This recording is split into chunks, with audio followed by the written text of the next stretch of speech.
इंसानी अज़ा का निज़ाम, human organ system.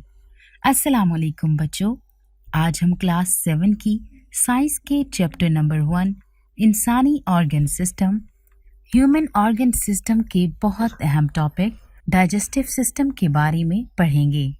इंसानी जिस्म अरबों सेल से बनता है। सेल्स ग्रुप की शक्ल में इकट्ठे होकर टिश्यूज, ऑर्गन्स और ऑर्गन सिस्टम्स बनाते हैं। तमाम ऑर्गन सिस्टम्स के इज्तिमाई अमल से लोग नमाज की तरह की मुख्तलिफ सरगर्मियाँ सरअंजाम देते हैं।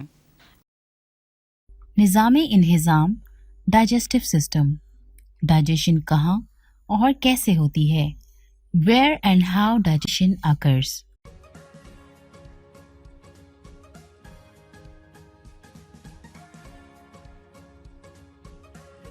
ये कोट है मैडम क्यूरी की। मेरा नाम मैरी क्यूरी है। मैं वो पहली खातून हूँ जिसने फिजिक्स में डिग्री ली, जिसने फ्रांस से ग्रेजुएशन किया। डाइजेस्टिव सिस्टम की इंसानी जिस्म में ज़रूरत को समझने के लिए आइए एक एनिमेटेड वीडियो देखते हैं। ह्यूमन डाइजेस्टिव सिस्टम, इंसानी निज़ामे इन्हिज़ाम। इंसानी जिस्म को अपने आप को सेहतमंद रखने के लिए मुख्तलिफ किस्म की ग़िज़ाई अज्जा की ज़रूरत होती है जो कि मुनासिब खुराक से हासिल होते हैं। इंसान मुंह के ज़रिए खुराक अंदर ले जाता है और मुख्तलिफ डाइजेस्टिव ऑर्गन के ज़रिए से इसको हजम करता है। हर डाइजेस्टिव फूड एलिमेंट्री कैनाल में से गुजरती है जो बकल कैविटी से शुरू होकर एनस पर ख़त्म होती है। पार्ट्स ऑफ डाइजेस्टिव सिस्टम, निज़ामे इन्हिज़ाम के हिस्से: buccal cavity, oesophagus, stomach, large intestine, small intestine, rectum. Glands of digestive system: oesophagus, liver, pancreas. Food pipe या एसोफेगस, मुंह से खाई गई खुराक एसोफेगस की तरफ जाती है। एपिग्लॉटस जुबान के पीछे एक पाइप की तरह का स्ट्रक्चर होता है जो खुराक को लेरिंक्स में जाने से रोकता है और इसे एसोफेगस में भेजता है। एसोफेगस फिर इस सारी खुराक को स्टमक की तरफ भेजते हैं। स्टमक स्टमक एक मोटी दीवार का स्ट्रक्चर है जो लैटिन यू की शक्ल का होता है और ये एलिमेंट्री कैनाल का सबसे चौड़ा हिस्सा है। खुराक जिस स्टमक में दाखिल होती है उसे म्यूकस हाइड्रोक्साइड एसिड और डाइजेस्टिव जूसेस जो कि स्टमक के अंदरूनी दीवार से खारिज होते हैं के साथ मिक्स किया जाता है। स्मॉल इंटेस्टाइन, स्मॉल इंटेस्टाइन का एक हाईली कॉइल्ड स्ट्रक्चर है जो कि तकरीबन 7.5 मीटर्स लंबा है। जैसे ही खुराक स्मॉल इंटेस्टाइन में दाखिल होती है, डाइजेस्टिव जूसेस लिवर और पेंक्रियाज से निकलकर इसमें शामिल होते हैं। लिवर, लिवर इंसानी जिस्म का सबसे बड़ा ग्लैंड है और ये पेट के ऊपर मौजूद होता है। इसका रंग रेडिश ब्राउन होता है। ये बाइल खारिज करता है जो फैट्स को हजम करता है। पेंक्रियाज, पेंक्रियाज लीफ की शक्ल का क्रीम कलर का एक ग्लैंड है जो कि स्टमक के बिल्कुल नीचे मौजूद होता है। ये पेंक्रियाटिक जूस खारिज करता है जो कि कार्बोहाइड्रेट्स, प्रोटीन और फैट्स को तोड़ते हैं। यहां से खुराक स्मॉल इंटेस्टाइन के निचले हिस्से की तरफ मुंतकिल होती है। Food absorption in blood, small intestine की अंदरूनी दीवारों में उंगलीनुमा साख्तें पाई जाती हैं जिन्हें विलाई कहते हैं, जिनकी सतह पर ब्लडनुमा वेसल्स का जाल होता है। विलाई सरफेस एरिया का एब्जॉर्प्शन बढ़ाती हैं और डाइजेस्टिव फूड को एब्जॉर्ब करती हैं, जहां से हजमशुदा खुराक खून के जरिए मुख्तलिफ ऑर्गन्स तक पहुंचती है जो इसे कॉम्प्लेक्स सब्सटेंस जैसे कि प्रोटीन बनाने के लिए इस्तेमाल करते हैं। इस प्रोसेस को असिमुलेशन प्रोसेस कहते हैं। Large intestine, large intestine small intestine से ज्यादा चौड़ी होती है और इसकी लंबाई तकरीबन 1.5 मीटर्स होती है। ये गैर हजमशुदा खुराक से कुछ पानी और नमकियात अपने अंदर एब्जॉर्ब करती है और बाकी गैर हजमशुदा खुराक रेक्टम में चली जाती है। यहाँ लेते हैं एक छोटा सा ब्रेक। हमारे जिस्म को हरकत करने, बढ़ने और जिंदा रहने के लिए एनर्जी और खुराक की जरूरत होती है। हमारे जिस्मानी सेल्स खुराक को इस शक्ल में इस्तेमाल नहीं कर सकते जिस शक्ल में हम उसे खाते हैं। हमारा जिस्म उसे सादा शक्ल में तब्दील करता है। खुराक को सादा शक्ल में तब्दील करने का अमल डाइजेशन कहलाता है। डाइजेशन के अमल में हिस्सा लेने वाले जिस्म के हिस्से मिलकर डाइजेस्टिव सिस्टम बनाते हैं। जरा सोचिए, हम अपने जिस्म को सेहतमंद रखने के लिए क्या कर सकते हैं? जी हाँ, अपने जिस्म को सेहतमंद रखने के लिए हम जो सबसे अहम काम कर सकते हैं वो अच्छी तरह खाना है। खुराक की मुख्तलिफ अक़साम ग़िज़ाई अज्जा के ज़राए हैं। ग़िज़ाई अज्जा यानी न्यूट्रिएंट्स हमारी खुराक के मुफीद हिस्से होते हैं। कार्बोहाइड्रेट्स, प्रोटीन्स, फैट्स, वाइटामिन्स, नमकियात यानी मिनरल्स वगैरह ग़िज़ाई अज्जा हैं। हमारा डाइजेस्टिव सिस्टम ग़िज़ाई अज्जा को सादा मॉलिक्यूल्स में तोड़ देता है। ये मॉलिक्यूल्स डाइजेस्टिव नाली की दीवार से जज्ब होकर खून में चले जाते हैं। खून उन्हें हर सेल तक ले जाता है जहां ये एनर्जी पैदा करते या जिस्म का हिस्सा बनते हैं। अब हम आज के दूसरे टॉपिक यानी डाइजेशन कहाँ और कैसे होती है, where and how digestion occurs के बारे में पढ़ते हैं। डाइजेशन का अमल एक लंबी नाली में होता है जो एलिमेंट्री कैनाल कहलाती है। ये मुंह से शुरू होकर एनस तक जाती है। आइए इंसानी डाइजेस्टिव सिस्टम को समझने के लिए एक एनिमेटेड वीडियो देखते हैं।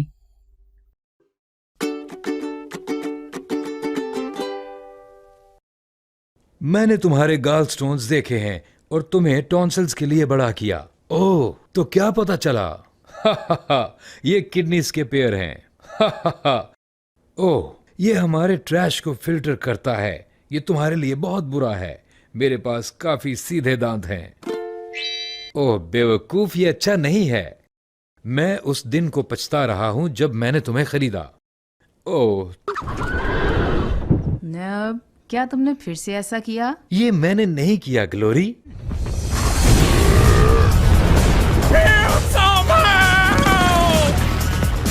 नब, चलो यहाँ से भागते हैं। मैं नहीं भाग सकता, मुझे बहुत डर लग रहा है।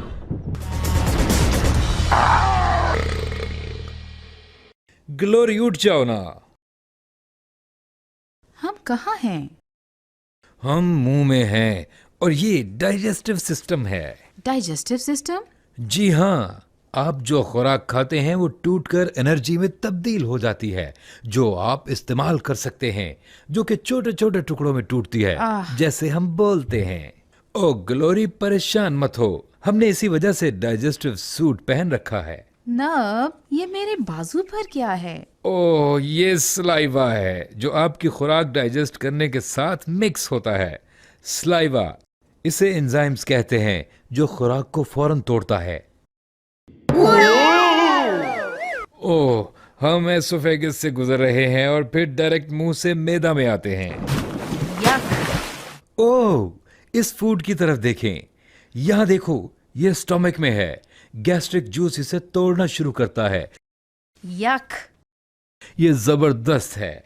जी हाँ ग्लोरी, गैस्ट्रिक जूसेस ऑरेंज या ग्रेप जूस की तरह होते हैं जो हमारा स्टमक खारिज करता है और कुछ एसिड्स और एंजाइम्स मिक्स होते हैं जो खुराक के जरिए हजम किए जाते हैं। स्टमक भी खुराक को पार्शली डाइजेस्ट करता है और इसे बहुत ही अच्छे लिक्विडी मटेरियल में तब्दील करता है।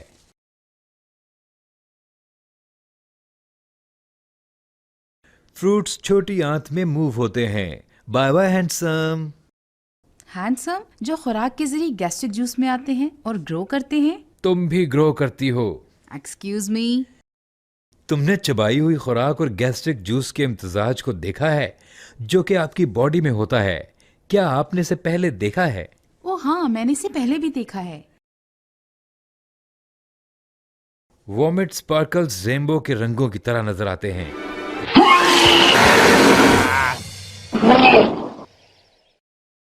मैं छोटी आंत में तैर सकती हूँ और हरकत कर सकती हूँ। हम यहाँ हैं। छोटी आंत का पहला हिस्सा ड्यूडेनम है, जहां लिक्विड फूड जाती है। ड्यूडेनम। बहुत से गैस्ट्रिक जूसेस यहाँ मौजूद हैं, जैसा कि पायो।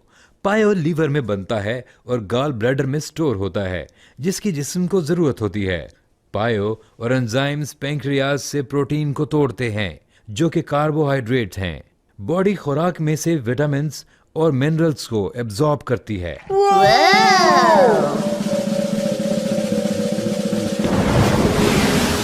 बड़ी आंत में खुश आमदीद। Hold on. अगर छोटी आंत हजम कर लेती है तो बड़ी आंत की जरूरत क्यों होती है? ओ ग्लोरी, तुम क्या सोच रही हो कि बड़ी आंत की जरूरत क्यों है? बड़ी आंत का काम पानी और नमकियात को जज्ब करना है। सॉल्ट क्या है? डाइजेस्टिव सिस्टम के अख्ताम पर जो भी चीज जज्ब होती है वो कई तरह के वेस्ट हैं, जिसकी जिस्म को जरूरत नहीं, और दूसरे अल्फाज में पूप है। नब, ये आवाज कैसी है?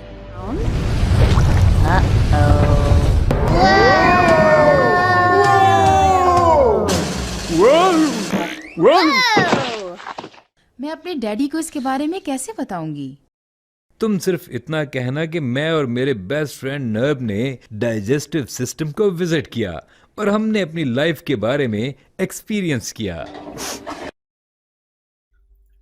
उम्मीद है कि आपको इंसानी डाइजेस्टिव सिस्टम निज़ाम इन्हिज़ाम के बारे में बुनियादी मालूमात हासिल हो गई होंगी।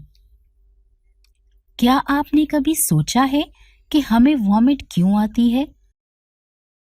यहाँ लेते हैं एक छोटा सा ब्रेक।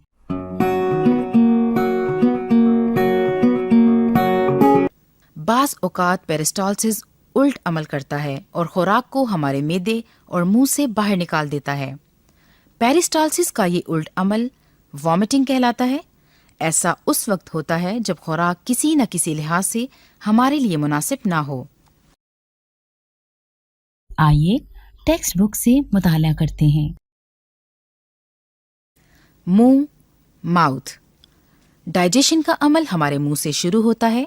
हमारे दांत खुराक को काटकर और पीसकर छोटे छोटे टुकड़ों में तोड़ देते हैं। जुबान खुराक को स्लाइवा के साथ मिक्स कर देती है, जो स्लाइवरी ग्लैंड्स में पैदा होता है। स्लाइवा कार्बोहाइड्रेट्स, स्टार्च और शुगर की डाइजेशन का अमल शुरू करता है। कुछ देर बाद मुंह में खुराक नर्म और नमदार यानी मॉइस्ट हो जाती है। जुबान इस खुराक को हमारे मुंह के पिछले हिस्से में धकेल देती है। एसोफेगस। चबाई हुई खुराक मुंह से फिर एसोफेगस में धकेल दी जाती है। एसोफेगस एक बड़ी नाली है जो खुराक को मुंह से मैदा यानी स्टमक में ले जाती है। एसोफेगस खुराक को धकेलने के लिए लहरदार उजलाती हरकत इस्तेमाल करता है। ये लहरदार हरकत यानी पेरिस्टाल्टिक हरकत और ये अमल पेरिस्टालसिस कहलाता है। मैदा, स्टमक। हमारा मैदा शक्ल का एक बड़ा उजलाती थैला है। ये खुराक को हज़मी रतूबत यानी डाइजेस्टिव जूस से मिक्स करता है। ये हज़मी रतूबत प्रोटीन्स यानी गोश्त, अंडा, दूध, दालों वगैरह की डाइजेशन शुरू करवाती है। खुराक करीबन 4 घंटे मैदा में गुजारती है। मैदा की हज़मी रतूबत में एक तेज़ाब भी होता है। ये तेज़ाब हमारी खुराक में मौजूद जरासीम को हलाक करता है। ये भी प्रोटीन्स को हजम करने में मदद देता है। छोटी आंत, स्मॉल इंटेस्टाइन। जैसे ही खुराक मैदा से निकलती है वो छोटी आंत में चली जाती है। छोटी आंत हमारे पेट के अंदर एक लंबी, पतली, बलदार नाली है। कार्बोहाइड्रेट्स, फैट्स और प्रोटीन्स की हतमी डाइजेशन छोटी आंत में होती है। यहाँ खुराक की डाइजेशन में 3 ऑर्गन्स मदद करते हैं, जो कि जिगर यानी लिवर, पैंक्रियाज और छोटी आंत की दीवार वॉल ऑफ स्मॉल इंटेस्टाइन है। जिगर फैट्स के आसानी से जज्म होने के लिए बाइल नमकियात, बाइल सॉल्ट्स फ्राहम करता है। पैंक्रियाज और छोटी आंत की दीवारें बाकी मादा खुराक को डाइजेस्ट करने के लिए रतूबतें खारिज करती हैं। हजमशुदा खुराक का इंतजाब भी छोटी आंत ही के आखिरी हिस्से में होता है। छोटी आंत की अंदरूनी सतह पर बहुत सी उंगली नुमा साख्तें पाई जाती हैं जो विलाई कहलाती हैं। हजमशुदा खुराक विलाई की दीवारों से गुजरकर खून में चली जाती है। खून खुराक के ज़रात को जिस्म के हर हिस्से में पहुंचाता है। बड़ी आंत लार्ज इंटेस्टाइन, खुराक का गैर हजमशुदा हिस्सा बड़ी आंत में चला जाता है। यहाँ गैर हजमशुदा खुराक में काफी मिकदार में पानी होता है। बड़ी आंत का सबसे अहम काम फालतू पानी को जज्ब करना है। गैर हजमशुदा खुराक यहाँ मजीद ठोस हो जाती है और फुजला यानी फीसिस कहलाती है।